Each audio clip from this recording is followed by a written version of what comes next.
పెద్ద నోట్ల రద్దు సరుకు రవాణా రంగాన్ని కుదిపేస్తోంది. హైదరాబాద్లోని ఏకంగా 50,000 లారీలు నిలిచిపోయాయి. నగరానికి నిత్యం తెలంగాణ జిల్లాలు, ఆంధ్ర, తమిళనాడు, కర్ణాటకల నుంచి 5,000 లారీలు వస్తుంటాయి. ఉల్లిపాయలు, కూరగాయలు, బియ్యం, పప్పు ధాన్యాలు, ఆహార ధాన్యాలు, పూలు, పండ్లు, పాలు, మాంసాహారంతో వచ్చే లారీలన్నీ ఇప్పుడు ఎక్కడికక్కడే నిలిచిపోయాయి. బ్యాంకులు, ఏటీఎంలలో నగదు లభ్యం కాకపోవడంతో డీజిల్కు, రిపేర్లకు డబ్బులు లేక డ్రైవర్లు, క్లీనర్లు తీవ్ర అవస్థలు పడుతున్నారు. మరోవైపు సరుకుకు పేమెంట్ చేయలేక, కిరాయి చెల్లించలేక కొనుగోలుదారులు ఇబ్బందులు పడుతున్నారు. ఎటు చూసినా చిల్లర నోట్ల సమస్య తలెత్తడంతో హైదరాబాద్కు సరుకు రవాణా లారీలు తగ్గిపోయాయి. మరికొన్ని వారాల పాటు ఇదే పరిస్థితి నెలకొననుంది. దీంతో నిత్యావసర వస్తువుల ధరలు క్రమక్రమంగా పెరుగుతున్నాయి. నోటు కానీ లేకుంటే కనీసం 500 రూపాయల నోటైనా కొద్దిగా మార్కెట్ వచ్చి ఉంటే మాకు ఇబ్బంది ఉండకపోయేది.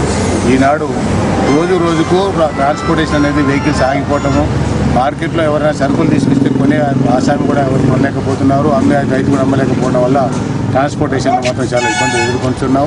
ఒకవేళ మార్కెట్ ఒక 2,000 రూపాయలు కొత్తది వచ్చినా కానీ దాన్ని కూడా చేంజ్ చేసుకోవడానికి చిల్లర లేకుండా కూడా చాలా ఇబ్బందులు ఎదుర్కొంటున్నారు మా లారీ రవాణా వాళ్ళు. ఇది ఆల్ ఇండియా లెవెల్లో మా ట్రాన్స్పోర్ట్ రంగం కూడా చాలా ఇబ్బందులు ఎదుర్కొంటూ ఇప్పటికే దేశ లెవెల్లో, మన రాష్ట్ర లెవెల్లో సుమారుగా 40-50%, అదే దేశ లెవెల్లో 4 నుంచి 5 లక్షల వెహికల్స్ ఆగిపోయి ఉన్నాయి.